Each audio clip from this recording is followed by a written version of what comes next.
Oi, tudo bem? Hoje eu vim falar sobre o meu coração.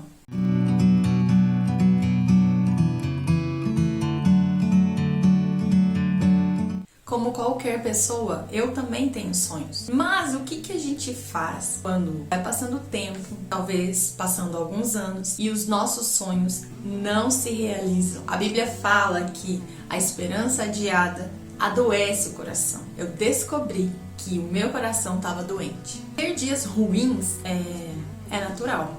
Ninguém é super mulher, super homem.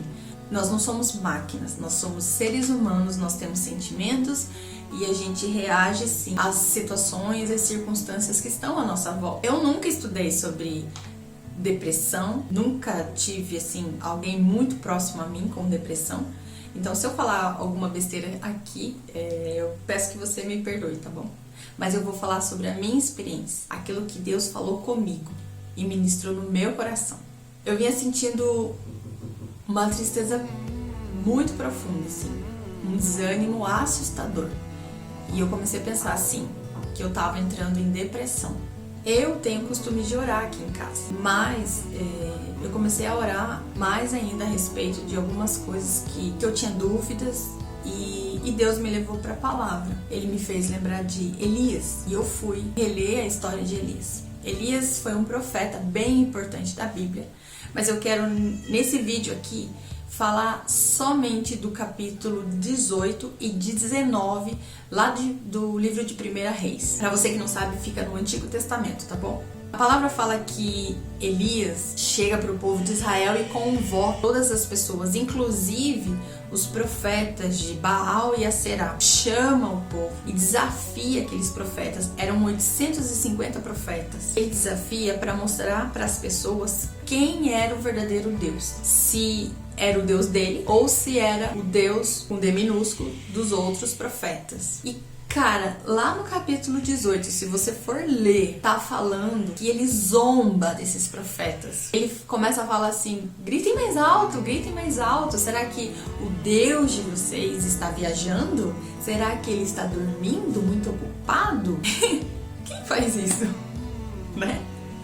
É só quem tem certeza do seu Senhor, a quem serve. É só quem tem muita intimidade com Deus para ter tamanha ousadia. Esse era Elias. Eles oraram desde a manhã até o meio-dia passado e nada aconteceu. Até que chegou a vez de Elias. Ele pede para que as pessoas tragam jarras de água, muita água. Ele derrama água por todo lugar, em cima do holocausto, em cima da lenha, para que fique provado para as pessoas que aquilo que iria acontecer seria sim resposta do Deus verdadeiro. Então ele ora diante de todas as pessoas. Ele está ali fazendo algo que Deus tinha colocado no coração dele para fazer. Depois que ele ora, imediatamente desce fogo do céu.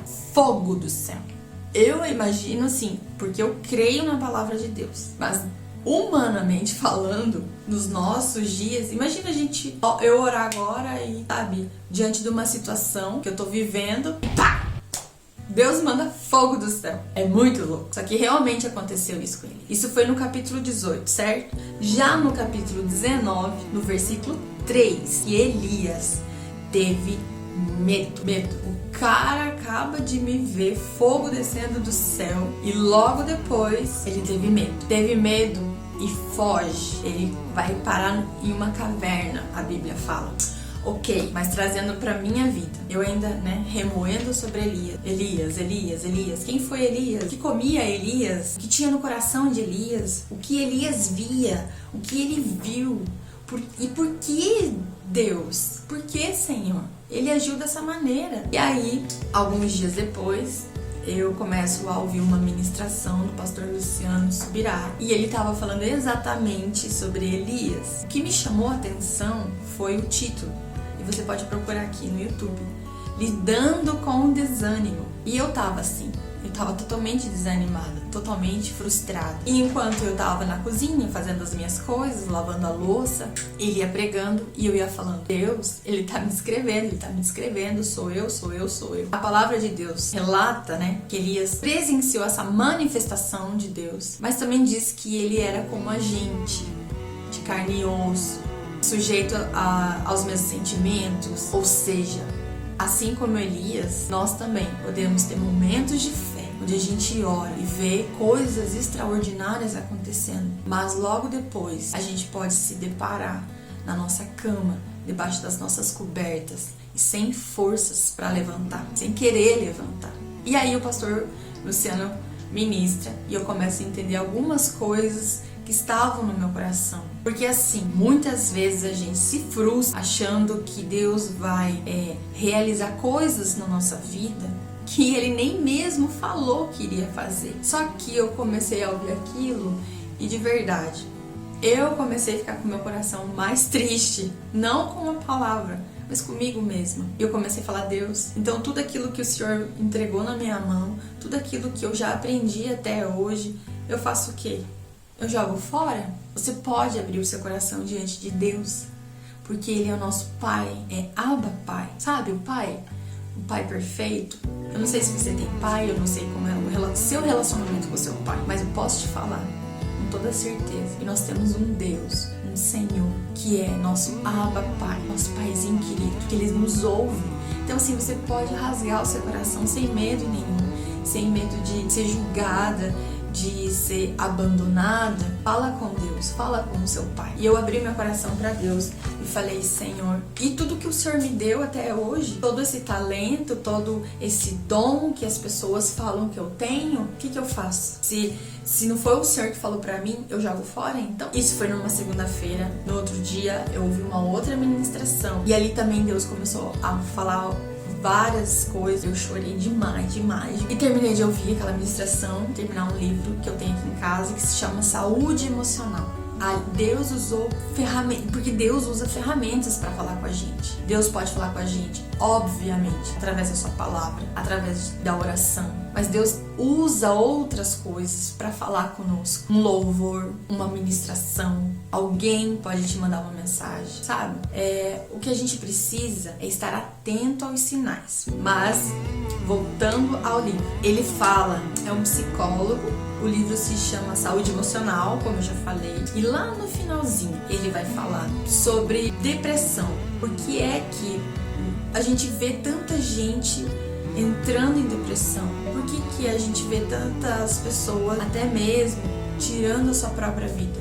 Porque geralmente essas pessoas perderam o propósito de suas vidas. Porque geralmente essas pessoas perderam o sentido daquilo que elas nasceram para realizar, daquilo que elas foram chamadas por Deus para espalhar nessa terra.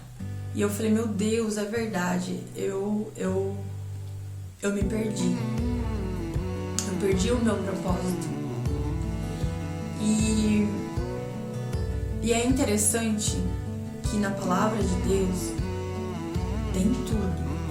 E para finalizar esse vídeo aqui, eu quero falar sobre a parábola dos talentos. Foi aí que uma chave virou no meu coração. E o Espírito Santo de Deus me trouxe uma revelação, algo para mim que talvez possa servir para você também. Lá no livro de Mateus, fala que um homem recebeu do seu senhor 5 talentos e multiplicou. E aí tem um outro homem que recebe 1 talento, mas porque ele teve medo, ele enterra o talento.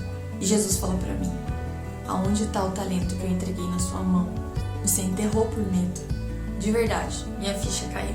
E eu vou explicar por quê que eu tava enterrando meu talento com medo. Porque assim, eu trabalho com doces, e uma das coisas que eu tenho mais dificuldade com alguém que mal me conhece pedindo uma receita, ou pedindo: ai, como você faz isso? A questão não é o pedir, mas sabe aquela coisa, é como pedir, não é o que você fala, mas é como você fala. E vale também, sabe, pro mundo dos negócios. É muito chato.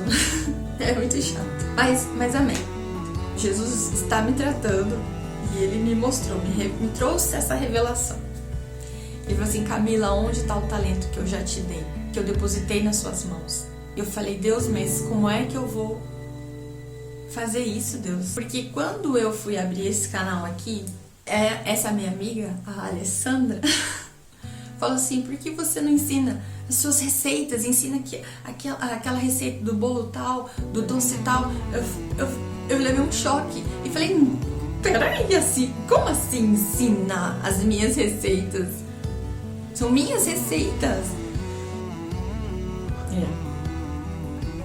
Sabe, todo dom que a gente acha que tem, todo talento que talvez a gente acha que tenha, ele não é nosso, ele pertence ao Senhor. Ele é de Deus, é Deus quem dá, é Deus quem tira, é Deus quem derrama sobre nós dons e talentos, capacidade, criatividade, inteligência. É dele, é tudo dele, é pra ele, é por ele. Nós vivemos para espalhar nessa terra o reino de Deus. E eu estava enterrando o meu talento por medo, por insegurança. Mas sabe que o Espírito Santo falou pra mim, sou eu que te dou. E se eu quiser, eu posso abrir as comportas do céu e te entregar muito mais. Não tenha medo, simplesmente espalhe o meu reino e ensine as pessoas aquilo que eu te dei. E por insegurança e não reconhecer que nada me pertence, que tudo vem dele, eu estava adoecendo e perdendo o meu propósito de vida nessa terra. Eu quero dizer para você, aonde está o seu talento?